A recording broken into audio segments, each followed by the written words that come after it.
সর্ববিষয়ে সর্বশক্তিমান।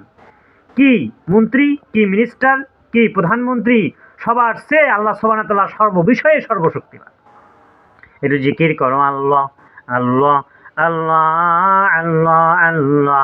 ইসমে জাতের জিকির, নফিস বাতের জিকির, লা ইলাহা ইল্লাল্লাহ মুহাম্মাদুর রাসূলুল্লাহ সাল্লাল্লাহু আলাইহি সাল্লাম। বিসমিল্লাহির রহমানির রহিম। ইসলামাদ্দীনা, ইসলামকে যে আল্লাহ মনোনীত দিন করলেন, এই দিনটাকে সবার দায়িত্ব সারা বিশ্বব্যাপী বেলায়েতের জন্য ছড়িয়ে ছিটিয়ে দিতে হবে। সারা বিশ্বব্যাপী ইসলামের এবং কোরআনের আলোচনা সবার আগে, কি ঠিক কিনা? কোরআনের দিনগুলো, কোরআনের ইসলামের আলোচনাগুলো, তার কারণ মালাকুল মউত যখন যে কোনো মুহূর্তেই আমাদেরকে পাকড়াও করতে পারবে। ছেলে থাকতে বুড়ো যায়, বুড়ো থাকতে ছেলে যায়। সেই জন্য ওসিলতা হিসাবে যে কোনো মাধ্যমে আমরা জান্নাত নিয়ে নেব। এই জান্নাতের জন্য আমাদেরকে কাজ করতে হবে।